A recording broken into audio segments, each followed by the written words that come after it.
What's up, vlog? Classic me driving to Santa Monica for a meeting. This is like old vlog. Meeting up with somebody that those of you that are active in the Facebook group are definitely going to recognize this guy. So definitely going to get some crazy Facebook ads and marketing wizard knowledge bombs dropped in today's vlog. So make sure you stay tuned for that. It's definitely going to be a high value vlog. I am sure of it. Also, adding to what hasn't happened on the vlog for a while, Jessica's here. So classic Matt and Jessica driving to Santa Monica to meet people vlog.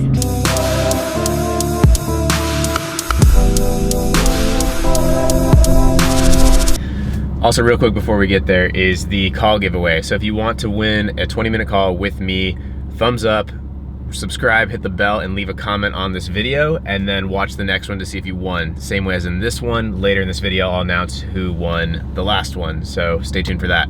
I don't know if you guys can see, but like the Malibu fires are insane right now. It just looks like a little hazy and gray right now, but last night, I'll even pop up my Instagram stories on here somewhere or something, but at night we could literally see it burning. It was so crazy. It's just like the whole town of Malibu is evacuated. It's really bad.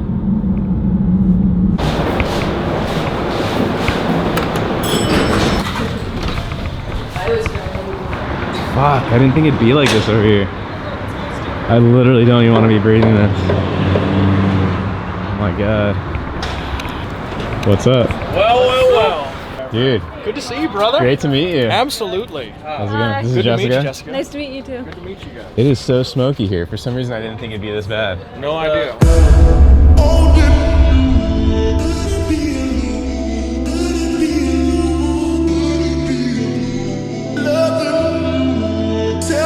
Stephen Black. Those of you in the Facebook group have definitely seen this guy around. So, who are you? I'm a marketer. I'm not an Amazon guy. I came to Amazon following him, actually. And I've been a marketer for over a decade. I have done brick and mortar stuff. I've done e-com. I've helped Amazon companies scale. I am responsible for media management for a few 8-figure companies and a couple of 9-figure companies that I consult with. And everything to do with getting people to the listings on Amazon and off of Amazon through Shopify stores and all that kind of thing. That's what I do all day long, every day, and I love it. Knows his stuff. Like, we've mostly been riffing for an hour or two now, and just like, what are the things, like there's this world of Amazon sellers. I talk about this a lot, of course, like Amazon sellers, you know, you launch the product, you do the whole thing, and then there's this huge void between like that world and then the world of real marketing, real branding, real funnels, all of that. So what I kind of want to get into for the video is just like, what are some things we can that bridge that gap? Like some of the things that Amazon sellers should be looking at that aren't completely overwhelming for the people that are just in the Amazon world, but also open you up to like that real marketing side. Like what are some of the first things that come to mind that Amazon sellers are not doing? Well, the first thing I would say is that people are really, really eager to get into a product and get on Amazon because they see how much money they can make. Yeah. But when they get into a product, they're not thinking, what need does this product address? Right. Because that's the reason people buy anything. It's because we have a need that has to be fulfilled. And a lot of people get into something because they found it on a filter. The numbers. The numbers. Oh, it's got high demand and low competition. It doesn't have that many reviews, and I could get into this, and I have enough money put aside to get into this. Well, what need does it fix? Or why do people buy Why this do people buy it? Yeah, think about that. Yeah. The next thing I would say is along the same line. People get into a product too soon without thinking, how am I going to get people to see my product? What approach am I going to take with marketing, and how much do I understand it? Am I going to run with just PPC? Am I going to do Facebook ads? Am I going to do influencer marketing? Give me a little bit of an understanding about that. We were talking off camera a bit earlier. Most brick and mortar businesses, their idea of being a business and having a marketing plan is, I'm open. Yeah. Don't just be open on Amazon. Think, okay, nobody knows who I am, nobody cares who I am, but they might be aware of their need. Yeah. I have to tell them how my product fills their need. If you do that, you're going to sell a lot more.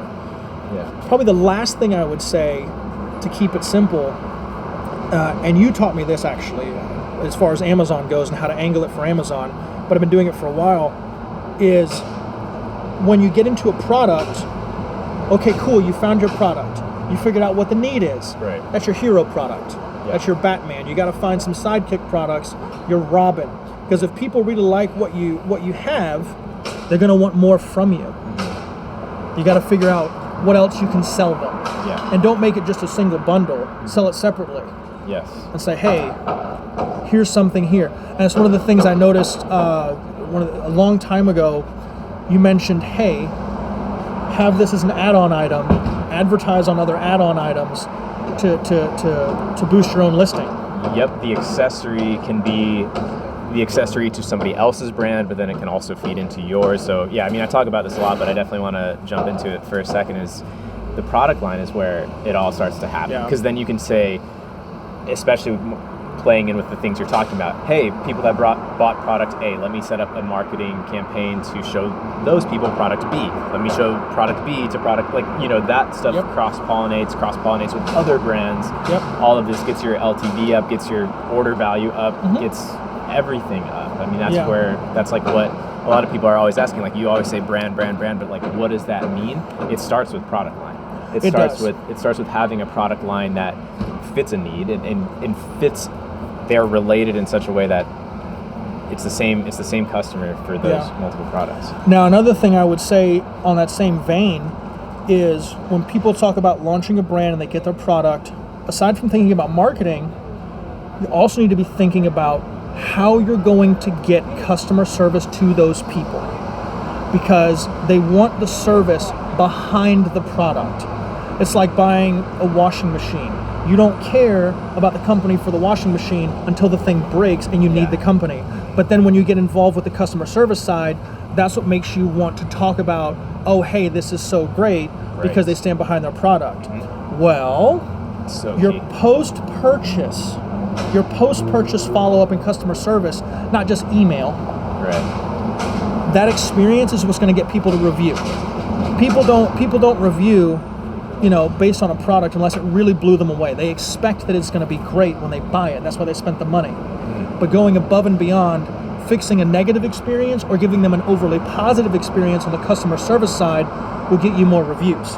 That's where you get the reviews. If somebody's responding to your messages, if they're reaching out, even if they have a problem, you're more likely to get a positive review from those people than the people that are dead silent. In my experience, you like. That's what blows my mind, is everyone wants the reviews, but like, meanwhile, they're just responding to their messages like there's some corporate robot that has no soul.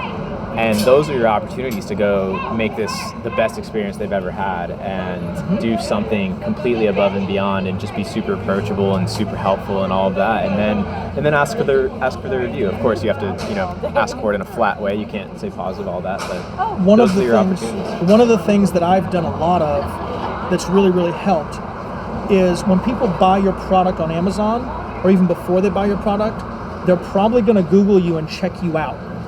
So setting up a simple Facebook brand page with just a few things about your company, some pictures, a couple of pieces of content on other things they can do with your product, just to look like you have some kind of a presence, legitimacy is huge. To your brand. But what I've found is by having a messenger sequence ready to go, like a simple messenger bot, being able to answer customer service. If they have a problem, they don't even have to type it. They just say, I had an issue with my order. Press the button. I get notified. We can fix the problem. Those people that interact with your page and have sought you out that way, huge opportunity for a review there, because you fixed their problem. You went out of your way to make sure it was good. And they've already engaged. They're there waiting for you. That's right. That's right. Massive. Huge stuff there. Yeah, one thing you mentioned that reminded me of something we were talking about off camera too, is just with the brand legitimacy and like having a page, or even I've even talked about, you know, set up your Shopify store even if you're not worried about it right now, just for your brand legitimacy. That's like your home base for your brand, even if you're just pointing people to Amazon. But it also reminded me is like, as you're doing these things like Facebook ads or any type of ad, like the brand lift effect, which if you don't know what that means, that just means, you know, if you start blasting out, let's say, you know, ads on Google or YouTube or Facebook or anywhere, what you start to see is more people typing in your brand on Amazon. Yep. And that's like, that to me is where you really start to have a brand. Is like when you see direct search, like when you can bid on PPC within Amazon for your own brand name, like that's like, okay, now you've got it. And when you're competing with other people on your PPC spots for your brand name, like now you've got it. And a lot of people will do that because Amazon has become synonymous with buying something online. Yeah. Like when people are looking for a soft drink, they don't say, I want to get a Coke. They might be getting Mountain Dew. So I want a soda. I want a Coke. That's what our parents say. When we want to search for something, we don't say, I'm going to search for this. Not Yahoo or Bing. I'm going to go Google this. You don't know something? Go Google it. It's just synonymous. When people want to buy something, they say, I'm going to look for it on Amazon. Right. Even if they see your product off of Amazon, they're going to look for Amazon. Right. All the brands that I have set up all have a Shopify store. I run traffic to those Shopify stores. Sometimes I get sales, and I have photo reviews on those stores because I can then use those photo testimonials in my Facebook ads to Amazon. User-generated content. Yep. Yeah, we were talking about this that is I want to take that because like when I was at Brand Builder, one of the big things that all the real top brands and stuff, what they do is user-generated content in the ads. Yeah. And if you can have that like built in, sort of automated through your sort of follow-up sequence, Yeah. that is. So major. I have a golden nugget for you. Okay, It's a let's pro do it. tip that I started. A value bomb or Whatever you call it. the Facebook So group posts. there's a mechanism that big companies use called a viral loop, Oh yeah. and it has to do with social media sharing. Instead of giving somebody 90% off to get them to buy your product, Yeah. get them a discount on your accessory item or buying an extra item as a gift. Get them a discount if they share it socially with their friends. When you run a contest, get them more entries in your contest if they share with their friends. And that's how you build a giant audience real fast for nothing. So I've never even told this story because I never thought of it as being that meaningful, and I didn't run it again. But my very first launch ever on Amazon, there was this service. It was called Kickoff Labs. Kickoff Labs. They were doing this really early on. This was probably 3.5 years ago at this point. And when my first product was in production, I had like Instagram going and all this stuff, and I used Kickoff Labs, which had like it had that exact thing. If you share it I forget exactly what I set up, but it was like, if you share it this many times, you get this % off. If you share it this many times, you get a free one. If you get this many people signed up, then you get 4 free ones or whatever. Yeah. And I barely knew what I was doing back then. So this wasn't a massive thing. But I can't remember how. I probably had a few hundred people that I got through this thing or whatever. But that was my first little push. Yeah. Yeah. And bigger companies use this viral loop, like with messenger bot sequences even, because it's interactive and it creates it like a game. So if you're running a giveaway contest for your product, instead of running a 90% off thing, say, okay, opt in, we're going to give away 5 of our products to 5 lucky winners, plus a $50 Amazon gift card. Everybody else you can give 20% to, but you can get more entries by sharing with your friends. Absolutely. And you can organically grow a very large audience very, very quickly without having to put a bunch of money on ad spend. Dating sites use that too. Dating sites that use a messenger app, they don't want the guys, to bombard the girls. So they say, you can message 2 girls. And if you want to message more girls, share the app with 5 girls that you already know in Messenger. And there are a couple of companies that have gone from like 10,000 users to like 150,000 users in a matter of months just from social sharing that way. You do it with your Amazon stuff. Why not? Yeah, that's huge. Last thing, so just to get some like super practical hands-on stuff, like most people, even established sellers, but especially beginners, they might have a launch ready with PPC and maybe like some small stuff, but like let's kind of like drill into the tactical, like what would an ad strategy that somebody might implement for their launch look like? Like what does the creative look like? What is what is this little funnel that you're building? What would work for a beginner? All right, beginner. The first thing Last thing, on a relatively small budget, like let's say somebody tiny. Yeah. Ramen noodle budget. Ramen noodles is what I'm talking about. Right. The first thing I would tell you to do doesn't cost any money, but it's going to make you a ton of money. Change your listing so that in your bullet points, You still want to put your keywords in there that you're trying to rank for, so it's you get the relevancy that way. But instead of saying it has this and this and this, like everybody else does, Right. gear your description to where it addresses this need. It fills this need. Because a lot of people that are looking for something on Amazon are aware of a need they have that needs to be filled, but aren't aware that your product fills that need. Right. And if you're one of the few people that actually points that out, you're going to get more sales Problem that way. solution. Problem solution right there.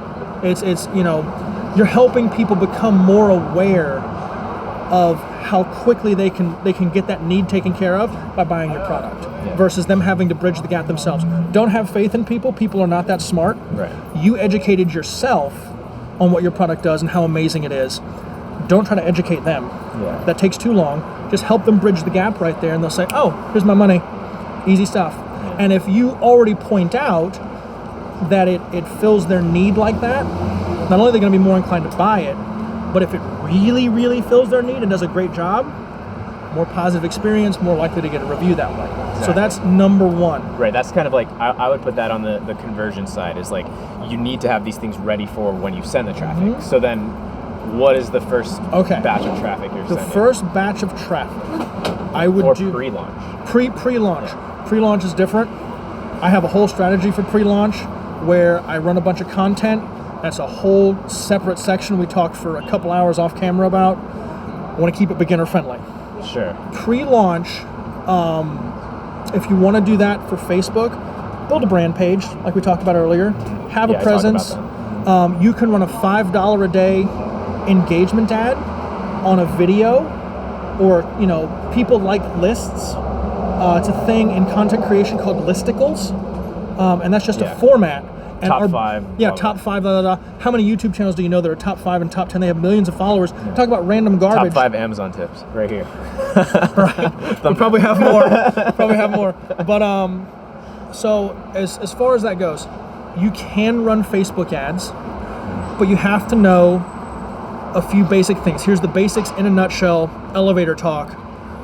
You're going to want to focus on engagement first as an objective.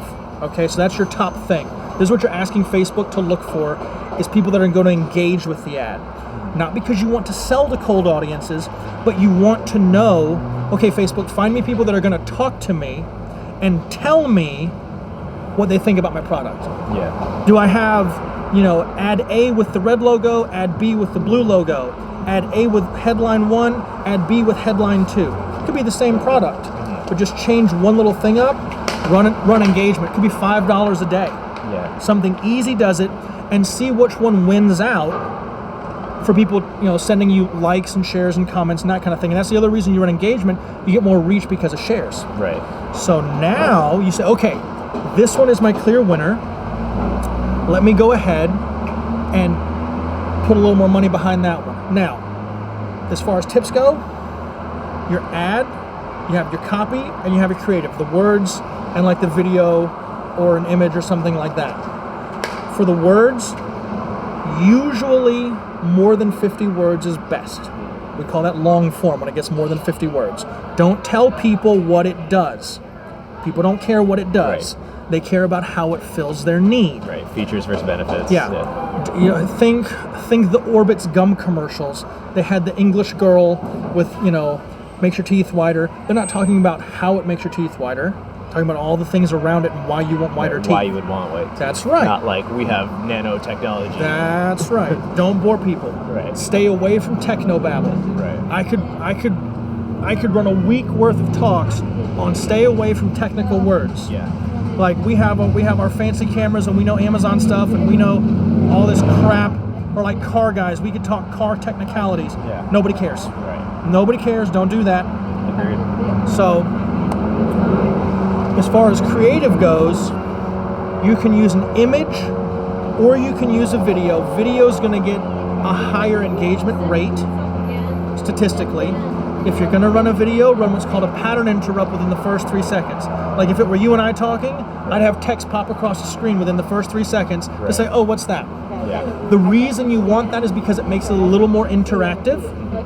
People are going to engage with things that are more interactive. That's why they like messengers and messenger bots where they can actually like punch a button versus just a text ad or an email ad. Yeah. If you're gonna run a video, use something to where you talk about the need that it fills. If you want to, get people's attention, use the pattern interrupt. If you're only going to be able to use an image, use contrasting colors. Yeah, for sure. To where it pops a little more. Or use some version of a wild image. Have somebody, with like a little body and a big head because they're super excited, because people Like aren't YouTube expecting thumbnails. to see that. That's right. Yeah. So you have sometimes on YouTube like the clickbaity thumbnails Right. that are outrageous, and you're like, what is that? Right. Make our eyes all big or something. Don't go overboard. People spend so much time on the creative and not the words. The words are what's going to sell, because that's how people are going to connect. I need this. Yeah. This solves my problem. The image is only meant to get you to stop scrolling. For sure. So, but the offer? Are you doing any type of scarcity discount? Like, are you just doing a straight up, here's the product, here's the benefits, here's why you should buy it? Is there an offer That depends. closing sort of Yes, strategy? there's always going to be an offer. I like to stay away from 90% off myself, Sure. because I think that makes it look like a clearance item that nobody wants anyway. Right. Unless you have some kind of complex product testing page or something like that we don't need to get into that, right? But if you're just trying to make an offer, make a reasonable offer. Things that work really, really well in the e-com side are free shipping. That always works great when you're running something off of Amazon. Most people are on Prime, they know they're already getting have shipping. Right. So Not good what enough. do you do? One of the things I like to do is I'll say, okay, 20% off, or I'll say, hey, 20 range. in the 20 range, yeah. because whatever your margin is, minimum 30% when you get into a product, that's your range for discount. Right. But then you also have to pay for the ads. Right. So you could. Right. So I try to stay within break even there. Sometimes I'll lose money, because I know I'm going to retarget people later on. And it builds your And it rank builds. and momentum and all of that. Right. stuff. I'm okay with that. You have to go red. But when you're first running it, 20% works great, but that's usually not enough. Yeah. What I recommend is heavily incentivizing, especially here in Q4 or around any time is going to be a gift. Around Mother's Day, around Valentine's Day, around get out of school time, around go back to school time, Yeah. around fall break, around Halloween, whatever it is. We have too many Hallmark holidays. Why not use them to your advantage? Yeah. Say, okay, cool. I'm going to say we're going to give away 10 of our items. A lot of times that's a lot easier than giving a bigger discount. We're going to give 10 items to 10 lucky winners plus a $20 Amazon gift card. Cool. Let them buy whatever they want Yeah. That's good. in addition to being part of your contest. And you can also say, hey, whoever didn't win, we're going to give you X amount off. Right. You may not get a ton that way, but what you do is if you're running that as a Facebook ad with the engagement objective, you're going to get people that engage. Anybody that engages, that likes, shares, comments, likes your page, watches more than 50% of your 30-second video. Perfect. Those are the warmer people. When we say retargeting, what that means is run another ad to those people, or 2 or 3 ads, right? Use the same image or use a different image, and run them a more direct offer. Yeah. Think about it like when you add something to your cart and then you leave the store deliberately because you know you're going to get that extra discount. Yeah. That's what a retargeting offer is. So if you're offering 20% up front to everybody who engages, offer your 30% as your retargeting thing. Sweeten the pot just a little bit to get them back in there. Right. Another thing is if you have a secondary little accessory product to your main product, say, hey, we'll give you 20% off of this one, or we'll give you 40% off of this one when you buy this other one as well. And really all you're doing is you might be giving 20% off of both because you got the room to do it. It gives you the cross promotion, it gives you awareness to your product line, and this is where it all starts to happen. But the magic in that is they think they're getting a bigger discount. Right. It's like when you buy a car, we're going to give you X amount of discount, but we're going to give you an extra $1,000 for your trade. They're really taking $2,000 off the original car. Exactly. It's just reframing the same offer. So that's all it is. Now, we talk a lot about funnels, and for the newer people, funnel, I want you to think about it in 3 sections. Real easy. You have top of the funnel, middle of the funnel, bottom of the funnel. Okay, your top of the funnel, this is people, you're pouring people in, they have no idea who your brand is. Think brand awareness. Okay? These are people that you just want to make sure they know who you are. Hey, by the way, we have this new product. This will fill that need. Okay, cool. That's top of the funnel. That's your cold audience. Middle of the funnel, these are the ads that are like a little more informative. They go a little deeper, provide a little more value for your product. They can be entertaining. These are some of your retargeting ads. Yeah. Bottom of the funnel is a direct ad. It's like saying, hey, we know you like what we have. We know you've been looking at this. Hey, it's us again. Yeah. Here's a direct pitch. That's how you do it. So when you think about it, all a funnel is taking somebody through a customer journey.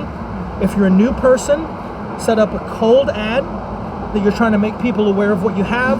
Contests work amazing with this for Amazon. They work amazing. You don't have to get into messenger bots if you don't want to or anything like that.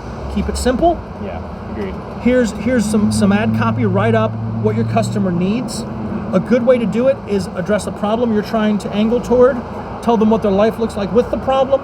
Offer your product as a solution. Tell them what their life looks like with the product solved. Call to action, here you go. Amazing. Easy. Here's my little creative. Oh, we're gonna retarget you. Yeah. Now's my middle of the funnel, provide a little more value. Hey, we know you've been here 3 or 4 times. Here's my direct pitch. That's retargeting again on the bottom. So, but that's what I would say is a basic understanding for basic people. Go into Business Manager. Well, before you go into Business Manager, word to the wise, because a lot of people that are going to watch this haven't gone into Facebook ads deep. Right. Go on your desktop, not on your mobile phone, go on your desktop. Go to the left side of your news feed, create a page for your business. Don't have to fill it out, don't have to put all the business information, create a page. Yeah. Then you can go into Business Manager. I wrote it up in his group. Yeah, we can go into this. Don't want I to wrote get it too up. long. No, I'm not going to go crazy. Okay. I wrote it up. It's in his group on how to create an ad account. Yeah. You advertise off of that. Never advertise off your personal account, because if that 100%. happens, your profile gets banned. Don't do that. Perfect. Yeah, this is stuff. Yeah. So there's your basics. When you click Create a Campaign in Business Manager, it will walk you through each step as to where to put stuff in. It's not that Exactly. That's easy. Not that hard, just go through the steps. As long as your copy is good and your video or your ad is good, cool. That's your first one. Then you have your retargeting for the people that were engaged. You cannot expect people that see your ad for the first time to buy. Yeah. Don't do 100%. it. Just say, I'm just doing this for market research. That's why I say engagement. Yeah. For your retargeting, you don't have to run engagement. You can set it up for, I would say messenger bot, because a lot of people use that now. You can just run it for conversions, but offline conversions. If you're not running a landing page, you can't run purchase conversions because you got to have a pixel set up. But you can just run engagement again. Yeah. Run engagement, or if you're running a video, run video views. I never ever run traffic. Never ever ever, because all you're going to do is get people that are likely to click your link and say, "Oh, that's nice. Next." Right. Never run traffic. Run engagement, because you're asking Facebook to give you that survey data back. Get them to look at it for cold audience. Everybody that engaged, they get more ads, and eventually they're going to buy. That's how it works. That was a lot for people. I'm going to cut it there because just so this doesn't get to be like a 50-minute video, but we could go on for literally 10 hours, so maybe we need to do that sometime and figure out a 10-hour something, because we definitely could, but we have a lot of fun. Yeah, I literally, what I'm about to say, like I would say this for like 2 people, but this guy knows his stuff, so like where can we point people? Where all do you got to do, people? if I have a group that's only talks about marketing for Amazon sellers. It's called Unstoppable FBA. It's marketing hacks for Amazon sellers. I post content in there every single day. All it is marketing. I don't talk about how to make a product listing. I don't talk about a lot of the other stuff that you're going to find on Amazon. People ask me, where'd you learn the marketing? We don't need to go into that. That's a long story. As far as where I got started learning about Amazon, him. That's where I started. As far as like, how do I get into the platform? How do I do all that? That's him. All right. But I talk about marketing. I talk about email marketing. I talk about, how to make better creatives. I talk about copywriting. I talk about how to run Facebook ads. All that is my group. That's all I talk about. And I have some absolute heavyweights in there that could go on and on for days about all kind of different stuff. Yeah, I'll put the links to both down below. So I'm happy to promote. I mean, I usually would never do that, but this is one of the very few people that I'm very comfortable in pointing people to. So definitely check out that group, mine as well. And yeah, thanks. This was awesome. So happy to be here. Thanks so much. Dude, give me a hook. Absolutely. Hi, nice meeting you. Absolutely. Yeah, that was awesome. It was really awesome to meet you, seriously. But yeah, amazing meeting you, dude. Amazing meeting you too. All right, that was incredible. I've known Steven through the group for a while. He drops a ton of amazing value in there, so really great to meet you, Steven, and thanks for all you do. I'm not gonna say too much more in this vlog because I'm worried it got really long. Hopefully you guys really like that. Comment winner, if that is you. If that's you, reach out to me so we can schedule your 20-minute call. And that said, I think I've said enough. Let me just wrap up there. Thank you so much for watching, and I'll see you in the next video.